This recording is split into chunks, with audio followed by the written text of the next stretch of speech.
Hello friend, welcome back to my video. आज की इस वीडियो में आपके लिए लेकर आया हूँ टोटल 50 प्रश्न जो कि विज्ञान के हैं। ठीक है, ये प्रश्न जो है आपके एग्जाम में पूछे जा सकते हैं या फिर जो भी प्रश्न पूछे गए हैं आरआरबी ग्रुप डी के जो भी एग्जाम अभी तक हुए हैं कंडक्ट, उनसे लिए गए हैं। ठीक है, तो यह आपके एग्जाम के दृष्टिकोण से काफ़ी ज़्यादा महत्वपूर्ण है। इसमें वैसे प्रश्न भी हैं जो कि पूछे जा चुके हैं और कुछ ऐसे प्रश्न जो कि पूछे जा सकते हैं। ठीक है, तो ये वीडियो आपके लिए काफ़ी ज़्यादा इंपॉर्टेंट होने वाला है। तो चलिए वीडियो को शुरू करते हैं। वीडियो शुरू करने से पहले आपको बता दूं कि आपके जितने भी प्रश्न सही होंगे आप कमेंट सेक्शन में आंसर जरूर दीजिएगा कि आपके 4, 5, 6, 7 कितने गलत हुए हैं या कितने सही हुए हैं। ठीक है, तो चलिए वीडियो को शुरू करते हैं। पहला प्रश्न है कि किस दर्पण में हमेशा काल्पनिक सीधा और आवर्धित प्रतिबिंब बनता है। देखिए, बात हो रही है काल्पनिक की, सीधा की और आवर्धित प्रतिबिंब की, तो ये हमेशा बनता है अवतल दर्पण में। ऑप्शन नंबर ए सही होगा। ठीक है, इसलिए इसका उपयोग कहाँ करते हैं हम लोग? सेविंग मिरर में करते हैं। ठीक है, सेविंग मिरर में करते हैं और कहाँ करते हैं? मेकअप मिरर में करते हैं। ठीक है, मेकअप मिरर में, ये दोनों मिरर में हम लोग अवतल दर्पण का उपयोग करते हैं। ठीक है, आगे बढ़ते हैं। अगला सवाल है कि गति की एसआई इकाई क्या है। गति का एसआई यूनिट की बात हो रही है, ये होता है मीटर पर सेकंड। ऑप्शन नंबर बी सही होगा। ठीक है, देखिए गति का जो फॉर्मूला होता है ये होता है दूरी बाई समय।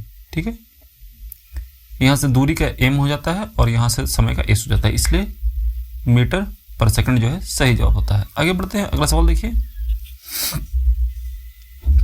निम्न में से किस पदार्थ का घनत्व सबसे अधिक होता है। अधिक घनत्व की बात हो रही है तो ध्यान दीजिएगा, अधिक घनत्व किसका होगा? ठोस का। ठीक है, सॉरी ठोस का, पर यहाँ पर देखा जाए तो पारा जो है सही जवाब होगा। Option number D. ठीक है, पारा जो है एक टाइप का लिक्विड होता है जो कि एक टाइप का मेटल होता है जो कि लिक्विड स्टेट में मिलता है। ठीक है, इसका जो घनत्व है पानी, लकड़ी और लोहा तीनों से ज़्यादा होता है, इसलिए लोहा जो है पारा में तैरता है। ठीक है, और पारा का उपयोग कहाँ करते हैं हम लोग? थर्मामीटर में करते हैं। ठीक है, ध्यान रखना है आपको, थर्मामीटर में करते हैं पारा का उपयोग। ये एग्जाम में पूछा गया है, बहुत बार पूछा गया है। ठीक है, आगे बढ़ते हैं। अगला सवाल है ध्वनि की चाल किसमें सबसे कम होती है? पूछा गया। सबसे कम होगी गैस में, सबसे अधिक होगी ठोस में और उससे कम होगी द्रव में। ठीक है, निर्वात में ये ट्रैवल ही नहीं करता है। ठीक है, तो ऑप्शन नंबर सी जो है सही हो जाएगा। आगे बढ़ते हैं। अगला सवाल है कि विद्युत धारा मापने का यंत्र कौन सा है। विद्युत धारा मापने का यंत्र कौन सा होता है? जो ऑप्शन दे रखा है उसमें देखिए, तो ये है एमीटर। Option number A. विद्युत धारा का जो सिंबल होता है वो होता है ए। ठीक है, और इसको किससे जोड़ते हैं हम लोग? सीरीज में जोड़ते हैं। ठीक है, याद रखिएगा, सीरीज या फिर श्रृंखला में जोड़ा जाता है, परिपथ में। अगला है चुंबकीय क्षेत्र की एसआई इकाई क्या है। What is SI unit of electric field? तो इसका यूनिट होता है टेस्ला। ठीक है, चुंबकीय क्षेत्र बोल दे या फिर ध्यान रखिएगा चुंबकीय फ्लक्स घनत्व पूछ सकता है। चुंबकीय फ्लक्स घनत्व। ठीक है, इसका भी ध्यान रखना, ये भी कभी कभी पूछे तो चुंबकीय फ्लक्स घनत्व का भी ऐसा क्या नहीं होता है? टेस्ला ही होता है। ठीक है, आगे बढ़ते हैं। अगला सवाल है वाहन के साइड मिरर में किस दर्पण का उपयोग होता है? तो याद रखिएगा ये होता है उत्तल दर्पण का प्रयोग। Option number B. साथ में याद रखिएगा जो लैंप होता है, स्ट्रीट लाइट वाला लैंप, उसमें भी किसका उपयोग करते हैं हम लोग? इसी का उपयोग करते हैं। आगे बढ़ते हैं। अगला सवाल है रेडियो तरंगों की खोज किसने की थी? देखिए, रेडियो तरंग जो होते हैं यानी कि रेडियो वेव, इसका खोज किया गया था हर्ट्ज के द्वारा। ऑप्शन नंबर बी सही होगा। आगे बढ़ते हैं। अगला सवाल है संतुलन का नियम किससे संबंधित है? देखिए, संतुलन यानी कि बैलेंस का नियम जो है यह संबंधित होता है बल से। ठीक है, आगे बढ़ते हैं। अगला सवाल है गति में परिवर्तन को क्या कहते हैं? गति में परिवर्तन कहा जाता है त्वरण। ठीक है, change in speed is called acceleration. आगे बढ़ता हूं। अगला सवाल देखिए सौर ऊर्जा को विद्युत ऊर्जा में बदलने वाला उपकरण।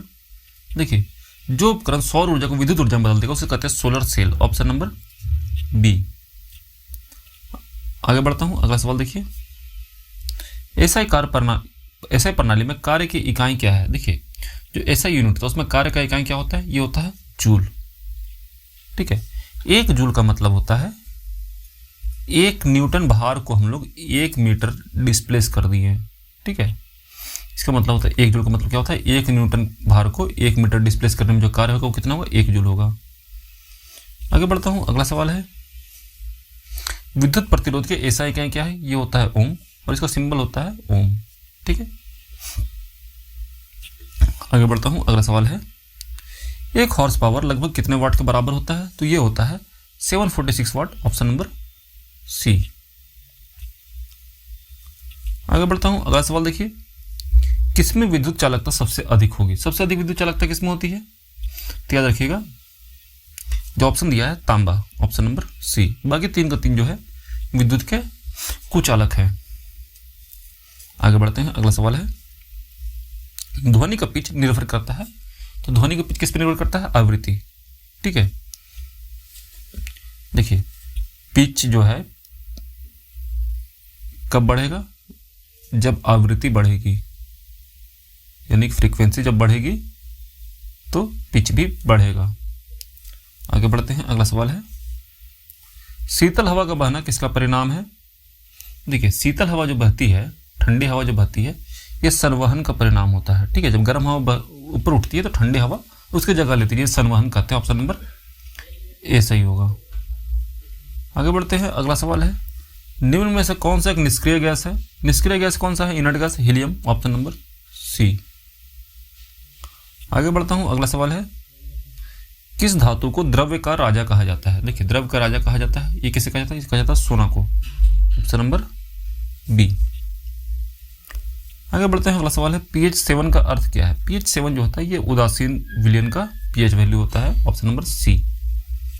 आगे बढ़ते हैं, अगला सवाल है निम्न में से किस धातु की विद्युत चालकता सर्वाधिक है। देखिए धातु में बात की जाए तो सर्वाधिक होती है चांदी की, ऑप्शन नंबर बी। चांदी काफी महंगा होता है, इसलिए हम लोग तार में किसका उपयोग करते हैं, तांबा का प्रयोग करते हैं, ये प्रैक्टिकल होता है। आगे बढ़ते हैं, अगला सवाल है गुब्बारों में किस गैस का उपयोग किया जाता है। देखिए गुब्बारों में जो है हीलियम का उपयोग किया जाता है। ठीक है, क्योंकि ये हल्की होती है इसलिए ये ऊपर की ओर उठती है। आगे बढ़ते हैं, अगला सवाल है पानी का रासायनिक सूत्र क्या है। पानी का रासायनिक सूत्र होता है H2O। ठीक है, 2 हाइड्रोजन 1 ऑक्सीजन। आगे बढ़ते हैं, अगला सवाल है पेड़ में पाया जाने वाला अम्ल, पेड़ में पाया जाने वाला अम्ल कौन सा है, यह है hydrochloric acid, option number A. इससे काम क्या होता है, खाना को जल्दी पचाना और बैक्टीरियाज को, जो हानिकारक बैक्टीरियाज होते हैं, ठीक है,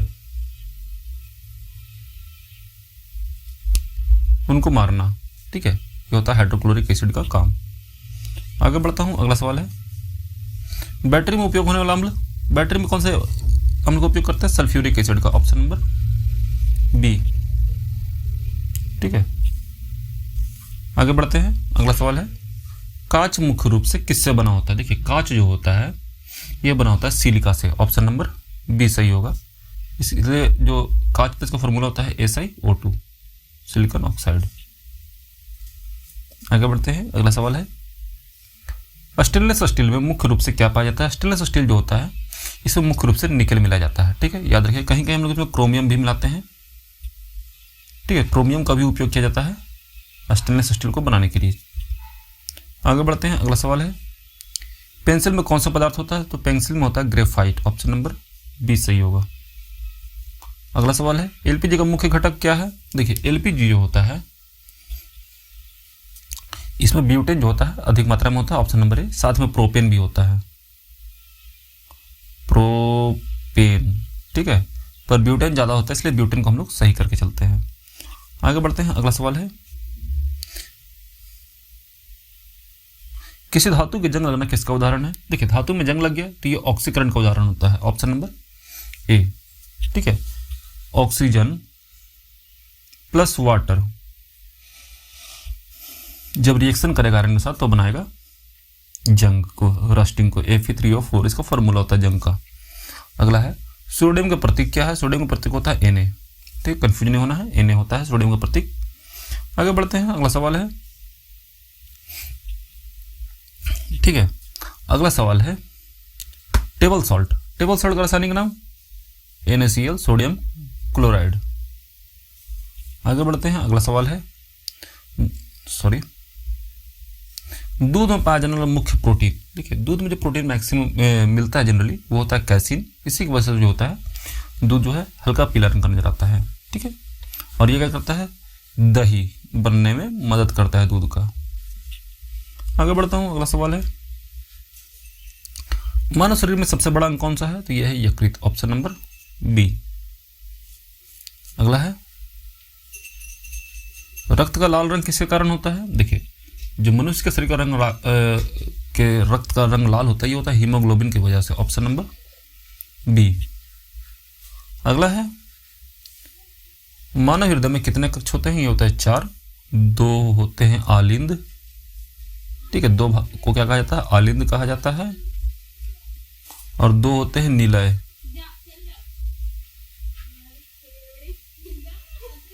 ओके, आगे बढ़ता हूं, अगला सवाल देखिए मनुष्य में श्वसन कहाँ होता है? देखिए, मनुष्य में श्वसन के लिए जो भाग उत्तरदायी है ये होता है फेफड़ा, ऑप्शन नंबर बी। नाक मत मार दीजिए कभी भी, ऑप्शन में आ जाता है। आगे बढ़ते हैं, अगला सवाल है पाचन की प्रक्रिया कहाँ शुरू होती है? ये होती है मुंह से, ठीक है। इसमें जो लार होता है वो क्या करता है? भोजन को मल्टीपल में तोड़ देता है। आगे बढ़ते हैं, अगला सवाल है शरीर की रक्षा प्रणाली कहलाती है? तो यह कहलाती है रोग प्रतिरोधक तंत्र, ऑप्शन नंबर सी। आगे बढ़ता हूं, अगला सवाल देखिए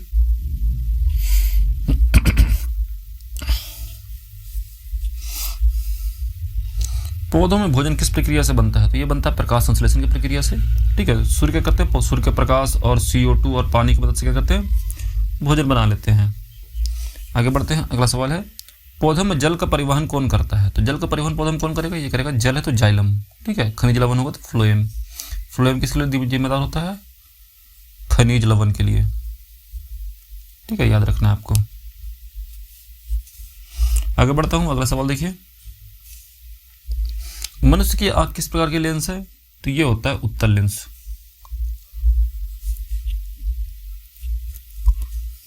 अगला है डीएनए का पूरा नाम? Deoxyribonucleic acid, option number B. अगला है मनुष्य में कुल कितनी हड्डियां होती है? ये होती है 206, ऑप्शन नंबर बी। अगला माइटोकॉन्ड्रिया क्या कहा जाता है? माइटोकॉन्ड्रिया जो होता है इसे सेल का पावर हाउस कहते हैं, यानी कि कोशिका का शक्ति गृह, ऑप्शन नंबर बी।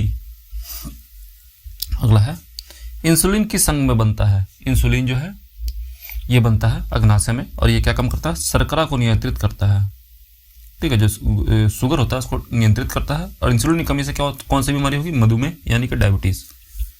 अगला है किस विटामिन की कमी से रक्तनोंदी होता है? तो ये होता है विटामिन ए की कमी से।